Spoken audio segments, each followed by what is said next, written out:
अस्सलाम वालेकुम दोस्तों, मैं हूं आपका मेज़बान मोहम्मद नासिर और आपको दस्तक टीवी में खुश आमदीद कहता हूं। नाज़रीन इकराम, वीडियो शुरू करने से पहले आप सब लोगों से गुजारिश है कि हमारे चैनल को सब्सक्राइब करें और साथ में दिए गए बेल आइकन को दबाएं ताकि आने वाली नई वीडियो का नोटिफिकेशन आपको बर वक्त मिलता रहे। नाज़रीन इकराम, हैकल सुलेमानी क्या है? हैकल सुलेमानी दर हकीकत एक मस्जिद या इबादतगाह थी जो हज़रत सुलेमान अलैहिस्सलाम ने अल्लाह के हुक्म से जन्नत से तमीर करवाई थी ताकि लोग इसकी तरफ मुंह करके या इसके अंदर इबादत करें। हैकल सुलेमानी की तमीर से पहले यहूदियों के यहाँ किसी भी बाकायदा हैकल का ना कोई वजूद और ना उनका कोई तस्वर था। उस कौम की बदुआ वाली खाना बदोश ज़िंदगी थी। उनका हैकल या मबद एक खैमा था। उस खैमे में ताबूत सकीना रखा होता था जिसकी जानिब ये रुख करके इबादत किया करते थे। रवायात के मुताबिक ये ताबूत जिस लकड़ी से तैयार किया गया था उसे शमशाद कहते हैं, जिसे जन्नत से हज़रत आदम अलैहिस्सलाम के पास भेजा गया था। यह ताबूत नस्ल दर नस्ल अंबिया से होते हुआ हज़रत मूसा अलैहिस्सलाम तक पहुंचा था। इस मुक़द्दस संदूक में हज़रत मूसा अलैहिस्सलाम का असा, मन्नो सलवा और दीगर अंबिया की यादगारें थी। यहूदी इस ताबूत की बरकत से मुसीबत परेशानी का हल किया करते थे। मुख्तलिफ अक़वाम के साथ जंगों के दौरान इस संदूक को लश्कर के आगे रखा करते। इसकी बरकत से दुश्मन पर फतह पाया करते थे। जब हज़रत दाऊद अलैहिस्सलाम को बादशाहत अता हुई तो आपने अपने लिए एक बाकायदा महल तमीर करवाया। एक दिन उनके जहन में ख्याल आया कि मैं खुद तो महल में रहता हूँ जबकि मेरी कौम का मुअब्बद आज भी खैमे में रखा होता है। ये बाइबल की रवायात है जिसे बाइबल में है। बादशाह ने कहा, मैं तो देवदार की शानदार लकड़ी से बने हुए एक महल में रहता हूँ मगर खुदावंद का ताबूत एक खेमे में पड़ा हुआ है। चुनाचा आपने हैकल की तमीर का इरादा किया और उसके लिए एक जगह का तयन किया गया। माहिरीन ने आपको मशवरा दिया कि इस हैकल की तमीर आपके दौर में नामुमकिन है। आप इसका ज़िम्मा अपने बेटे हज़रत सुलेमान अलैहिस्सलाम को दे दीजिए। चुनाचा हज़रत सुलेमान अलैहिस्सलाम ने 980 ता 930 अपने दौरे हुकूमत के चौथे साल में इसकी तमीर का बाकायदा आगाज़ किया। आज इसकी बनावट और मजबूती से अंदाज़ा किया जा सकता है कि ये तामीर इंसानों के बस की बात नहीं थी। इतने भारी और बड़े पत्थरों को उन जन्नात की ताकत से चुना गया था जिन पर हज़रत सुलेमान अलैहिस्सलाम की हुकूमत थी। हैकल की पहली तामीर के दौरान ही हज़रत सुलेमान इस दुनिया से रुखसत हो गए, लेकिन जन्नात को पता ना चल सका और उन्होंने हैकल की तामीर मुकम्मल कर दी।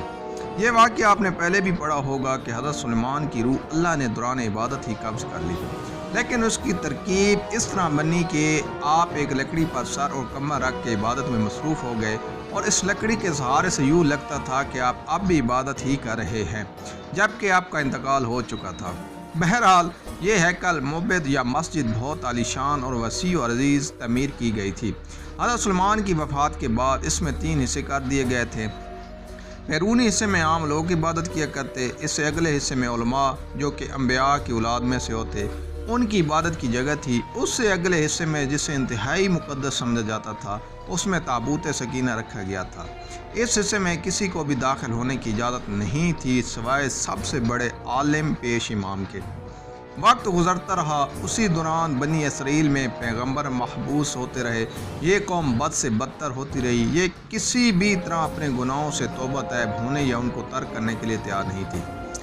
ये एक जानिब बातें किया करते, दूसरी जानिब अल्लाह के अहकाम की सरी खिलाफ वर्जी भी करते रहे। उनकी इस दोगला रवैश से अल्लाह पाक नाराज़ हो गया। उनके पास एक बहुत बड़ी तादाद में अंबिया भी भेजे गए, लेकिन ये कौम सुधरने को तैयार ना थी। हत्ता कि उनकी शक्लें तब्दील करके बंदर और सूअर तक बनाई गई, लेकिन ये गुनाहों से बाज ना आए। तब अल्लाह ने इन पर लानत कर दी। 586 में बख्त नसर ने इनके मुल्क पर हमला किया। इनका हैकल मुकम्मल तौर पर तबाह व बर्बाद कर दिया। हैकल में से ताबूत सकीना निकाला। 6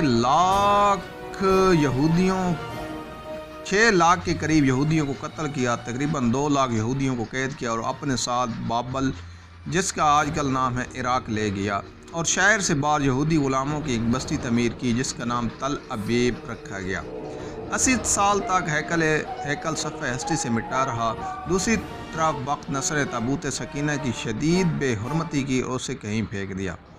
कहा जाता है इस हरकत का अज़ाब उसे उसके मुल्क को इस तरह मिला कि सन 539 में ईरान के बादशाह साइरस ने बाबल यानी इराक पर हमला कर दिया और बाबल के वली अहद को शिकस्त फाश देकर बाबली सल्तनत का मुकम्मल खात्मा कर दिया।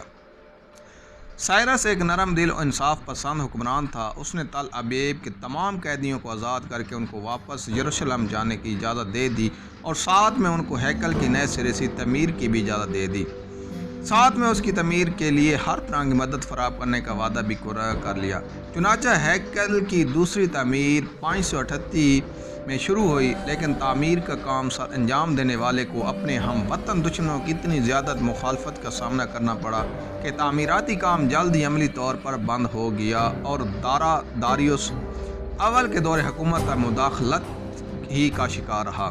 اس کی حکمرانی کے دوسرے سال میں حضرت زکریا علیہ السلام نے وہاں کے گورنر زوربابل اور سردار کاہن یشوا کی حوصلہ افزائی کی کہ وہ ہیکل کی تعمیر ثانی کی دوبارہ کوشش کریں۔ انہوں نے مثبت رد عمل کا اظہار کیا اور پوری قوم کی پرجوش تائید اور ایرانی حکام اور بذات خود بادشاہ کی آشیرواد سے ہیکل ثانی اپنی اضافی تعمیرات سمیت 4.5 سال کے عرصے میں 515 تا 520 میں پایا تکمیل کو پہنچا، لیکن اس بار اس میں تابوت سکینہ نہیں مل سکا۔ اس کے بارے آج تک معلوم نہیں ہو سکا کہ بخت نصر نے اس کا کیا کیا۔ کچھ لوگوں کا کہنا ہے کہ اس مقدس صندوق کی مزید توہین سے بچانے کے لیے اسے اللہ پاک کے حکم سے کسی محفوظ مقام پر معجزانہ طور پر چھپا دیا گیا، جس کا کسی انسان کو علم نہیں، لیکن یہودی اس کی تلاش میں پورے قرۂ ارض کو کھود ڈالنا چاہتے ہیں۔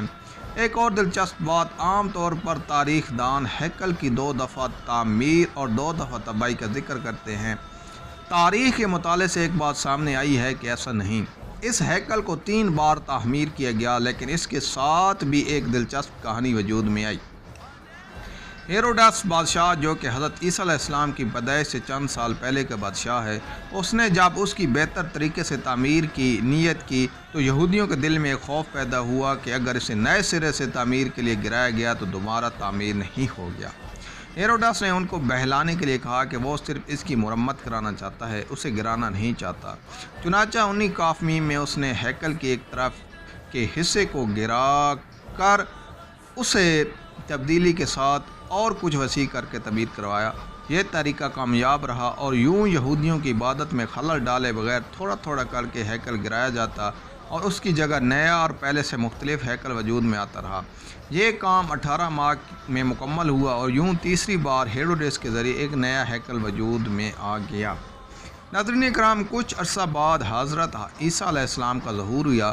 اللہ کے اس رسول پر ایک بار پھر یہودیوں نے اس میں معمول مظالم کے پہاڑ توڑنے شروع کر دیے۔ دراصل وہ اپنے مسیح کے منتظر تھے جو دوبارہ آ کر ان کو پہلے جیسی شان و شوکت عطا کرتا۔